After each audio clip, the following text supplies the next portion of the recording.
Okay, so this is going to be a little bit about fascia and a sequence to explore to get into your fascia throughout your body and tensegrity. Fascia is a connective tissue. It's under your skin, it's around your organs, it's even around your brain, it's throughout your whole body. And what we're now discovering and learning is that it's your biggest sensing organ. If you think of your fascia being like everywhere throughout your body, and it has these mechanoreceptors on it. Since there's receptors on it, that means that you can actually stimulate your fascia with movement. And those movements might be like tapping, stretching, it could be pressure. Now what we know about fascia is that it doesn't like to be stationary. So when you don't move, the fascia throughout your body can become quite tight and dry. It's not hydrated. When the fascia isn't hydrated, when it's feeling tight and tense, it's pulling on those receptors. So when this happens, you can actually experience pain at a higher level. So your pain sensitivity will increase. It could increase. And this all, of course, is affecting your nervous system. So not moving equals maybe more pain. So you want to keep moving. You know, even if you are someone who experiences chronic pain, you know, just a little bit of rhythmic movement each day, whether it's like shaking or tapping, this can all be quite helpful to your fascia. So that's the best thing you can do, keep moving. Now think about within this structure, your bones are floating. It's not how we imagine, right? We all have this funny vision of our bones like being perfectly stacked and supporting each other, but they're actually floating in this tissue. So when you have an even and a balanced tone in your fascia, you allow your bones to stay like light and easy and in place. So the most important thing about all of this to remember, fascia just loves to move. So here's the invitation. Look at your body as a whole. You know, when you're thinking about your fascia and your tensegrity, think about your body as a whole. You know, for example, if you hurt your wrist, you hurt your knee, think about how that's affecting your whole body. You know, it's not compartmentalized to this one little area. So with a fascia practice, you're invited to explore movement as a whole throughout your body and to feel awareness throughout your whole body. All right, so grab a rad roller, massage ball, or a dowel for some foot rolling. And choosing whatever foot you like and starting to gently roll, full awareness here. So really noticing all the sensations. You can explore all sides of your foot. So the outer edge, inner edge, right under the heel, and pressing as well. So you can press on your heel and even the kind of the pad under your toes, under your big toe, is a good one as well. And you might notice the connection of your whole body as you make this movement. So noticing it from the tips of your toes up to the crown of your head. And before you go to the other side, it might feel good to do some shoulder rolls. Maybe noticing the difference in one foot versus the next. And then coming into some side bends. And I'm pinning my ribs here, just softly pulling down the fascia, keeping your ribs quiet here as you come into a side bend. So there's a pressing through your feet as you lengthen and lift up. Notice the difference on one side versus the other before coming to the next side. And again, you could pin softly your ribs down, the fascia, come into a really gentle side bend as you press through your feet and lift through your center. Rolling perhaps the shoulders again and right over to the other side with your foot rolling. And again, exploring all the sides, you know, maybe noticing different sensations here versus your other foot. So there's the option to roll, pin, as I'm doing here, pinning under my heel. And notice where you want to pause. So you might notice a little bit of tension or extra sensation and you want to hover and hang out in that area a bit longer.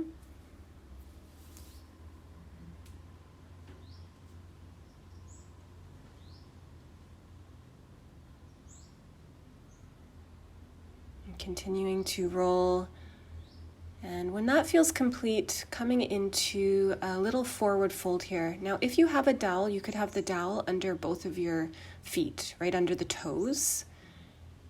And after the forward fold, you could come into these little arm circles. So I'm just dangling my arms really loose, making tiny circles. You could make big circles if that feels better.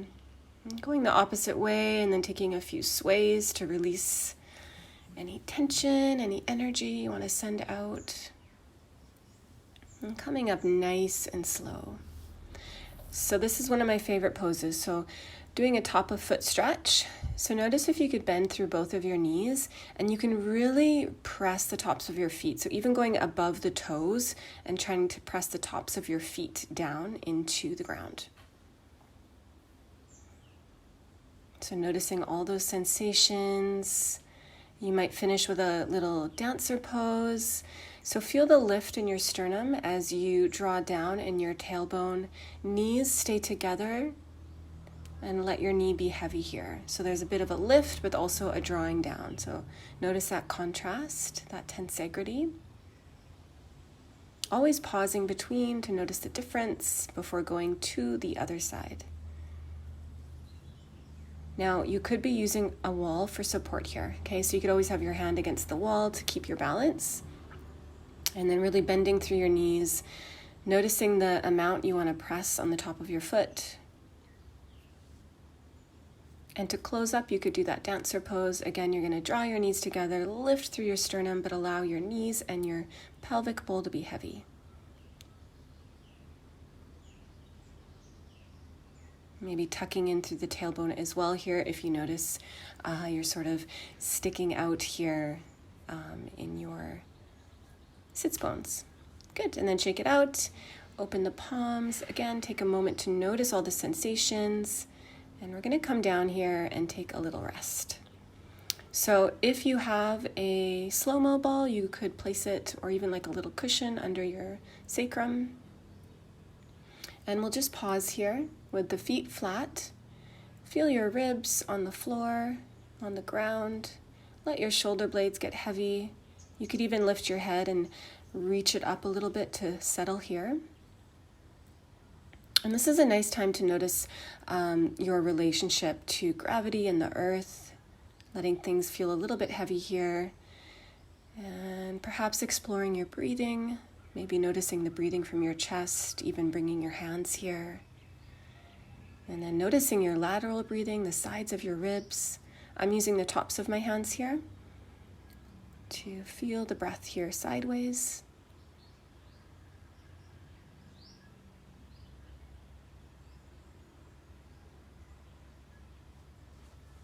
And what about noticing the lower breath of, your lower back, your kidneys? You could even bring your hands here and kind of feel your lower back, your sacrum pressing against the earth as you breathe.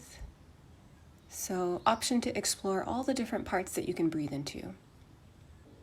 And then next you're gonna grab a block or rolled up cushion or pillow. And this is one of my favorite parts. You're gonna come into the fascia tapping. So I like to just give a little shake and then notice which leg you'd like to use. I'm using the rad roller. You could be using a dowel. You could even use like a wooden kitchen spoon or a soft fist. So up to you, lots of options here. So starting at the top of your foot, you're going to start with a gentle tapping. And this is to encourage flow through your body. It will allow the fascia to hydrate. It will release the knitting of the fascia. Now, I'm doing it a little bit harder here, but notice and just listen to your body if you want to do harder tapping or really gentle. And you're not going to go in the bones, but just go around. So not hitting the shin bone, but just going into the muscle around here. And what's exciting here is that the tapping, the vibration helps settling in your nervous system. But notice for you as you do this, does this activate your nervous system or does it allow you to feel more calm? Everyone's going to be different. Getting under your thighs. You can come into a figure 4 and really get into your glute muscles as well.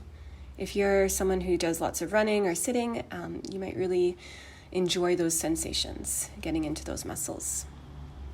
And you can go right over to your other foot once you're ready. Again, starting at the top of your foot, under your foot, around your ankle, not hitting the shin bone, but going around it.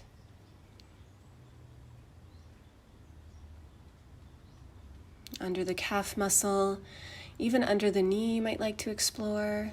And then you can move up as you're ready to your thigh.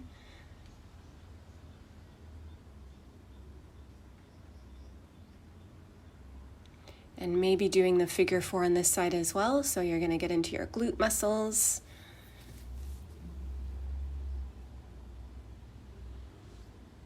Yeah, and when you're done, you might like to give a little shake, release the energy before coming out.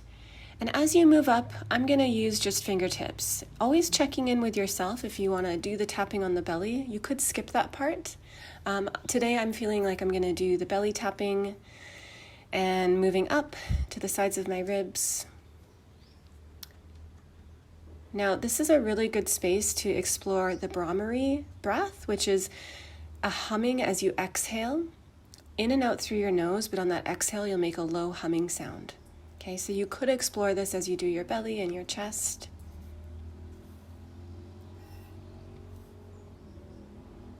So the humming is really nice to get into your parasympathetic nervous system, get all the blood flowing. And whenever you're ready, we'll complete the tapping with sitting up and doing the back of your shoulders and your lower back. So getting into both sides of your shoulders.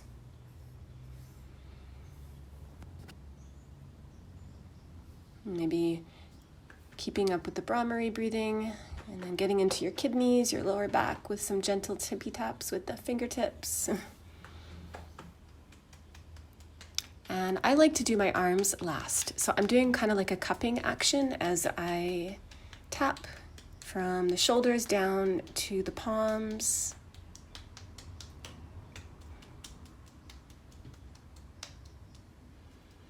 And then when you complete this, it could be nice to sweep it out.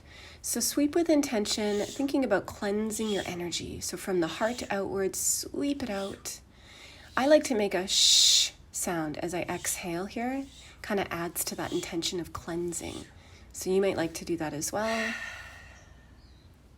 Good. So from here, you're going to come back down, give a little shake, and we'll come into scissor pose. So imagine yourself like seaweed as you do this pose. You're going to stay connected in your core. Allow your ribs to stay quite quiet here as you engage through your center, through your core.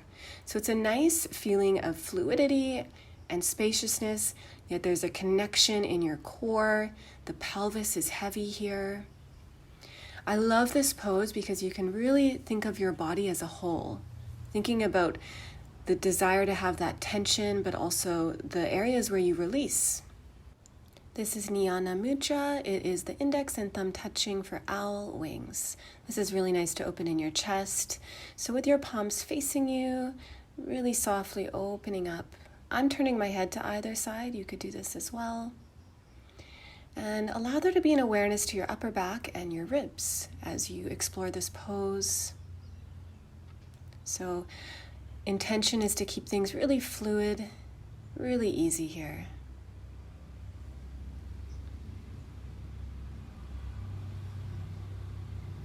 Good, and from here, we'll come into what's called chopping wood. And so I'm coming into Hakini Mudra. My fingertips are touching, but there's a little bit of a space in my palms. And then I'm softly moving up over my head, elbows close together. And then as you come back down to your chest, elbows open up. Same idea here, keeping things really fluid and easy as you move up your center line.